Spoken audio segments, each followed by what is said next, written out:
For 3 days after parting from his companions of the Round Table, Sir Bors rode through the forest ways alone. And at evening on the 3rd day he came to a tall, strong-built tower rising dark against the sunset, in the midst of a clearing. He beat upon the deep arched gate, to ask for a night's lodging, and was welcomed in. His horse was led to the stable and himself up to the great chamber high in the tower, full of honey-golden sunset light from its western windows that looked away over the treetops.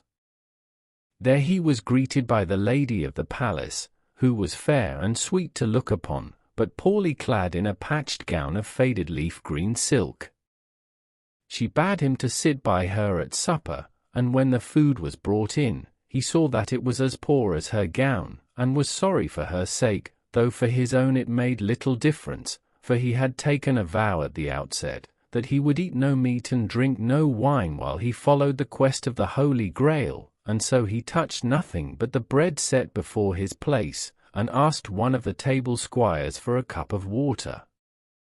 And seeing this, the lady said, "Ah, Sir Knight, I know well that the food is poor and rough, but do not disdain it, it is the best we have." "Lady, forgive me," said Bors, and flashed to the roots of his russet hair, "it is because your food is too good and your wine too rich that I eat bread and drink water, for I have vowed to touch nothing else, while I am on the quest that I follow." "And what quest is that?" "The quest of the Holy Grail."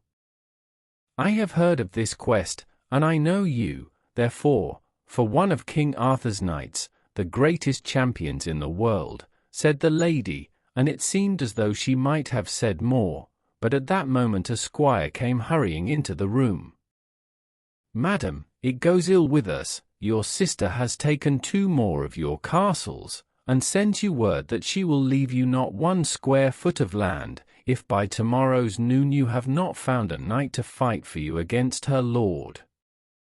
Then the lady pressed her hands over her face and wept, until Sir Bors said to her, "Pray you, lady, tell me the meaning of this." "I will tell you," said the lady. "The lord of these parts once loved my elder sister, never knowing what like she was, what like she is, and by little and little, while they were together, he gave over to her all his power, so that in truth she became the ruler. And her rule was a harsh one, causing the death and maiming and imprisonment of many of his people.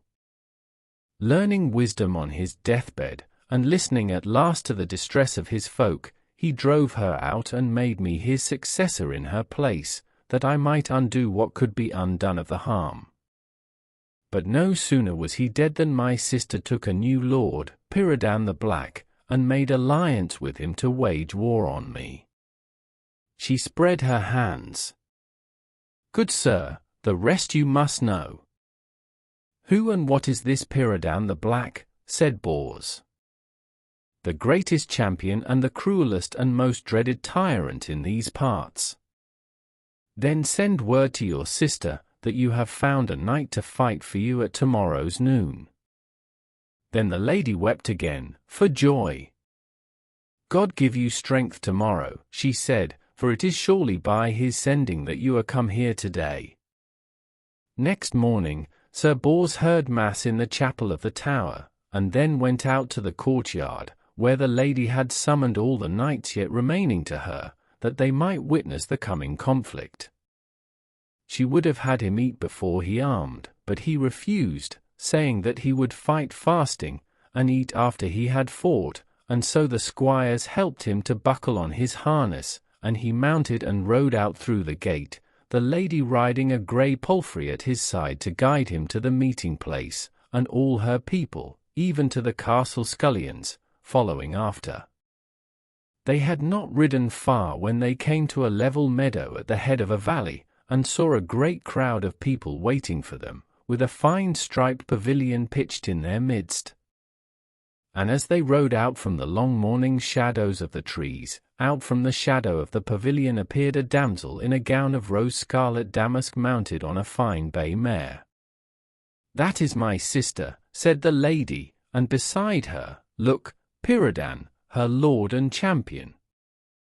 The sisters pricked forward to meet each other in the center of the meadow, and beside the damsel of the pavilion rode a huge knight in armor as black as his tall war-horse, and beside the lady of the tower rode Sir Bors, feeling the balance of his lance.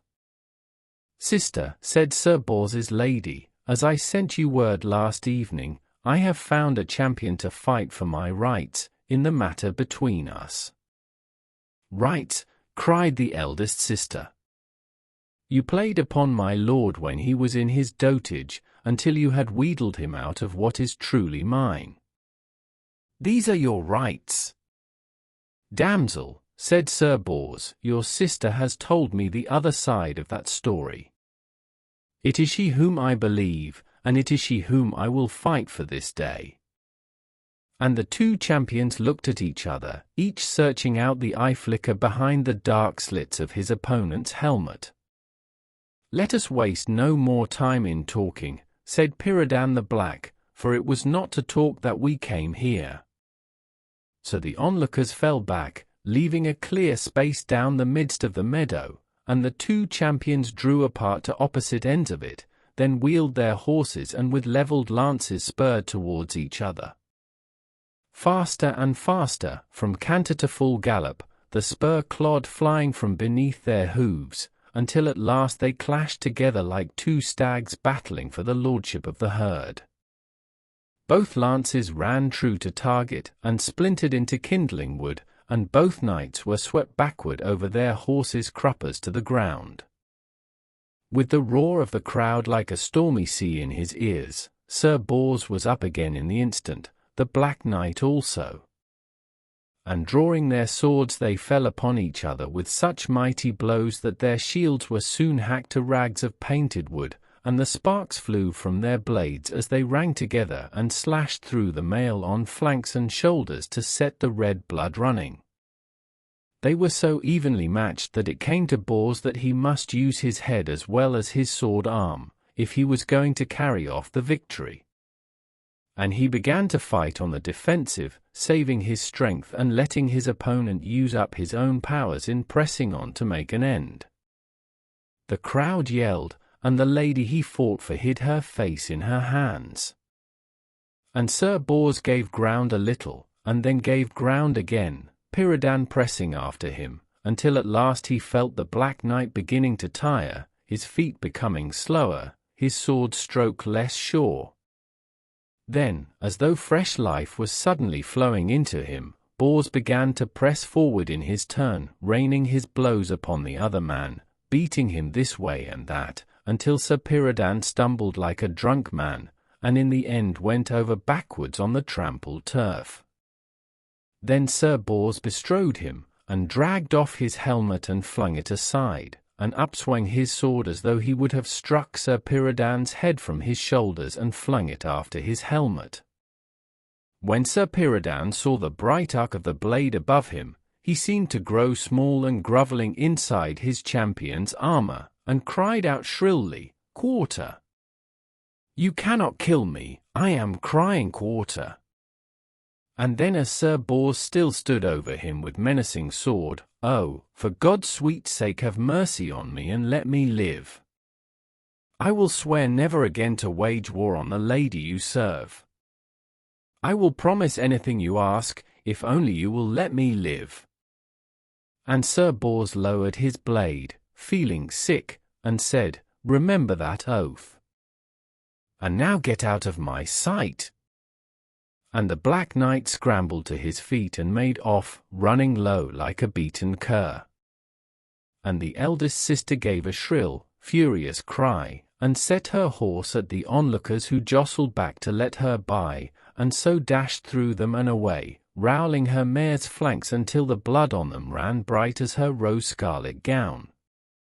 When all those who had come with her and Sir Piradan her lord saw what manner of champion they had followed, they came and swore allegiance to the Lady of the Tower.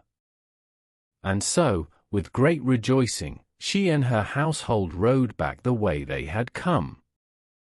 And in the great chamber of the tower, Sir Bors sat down and ate and drank at last, though still only bread and water, and the lady herself bathed and salved his wounds. And after he had rested for a day or so, he set out once more on his quest.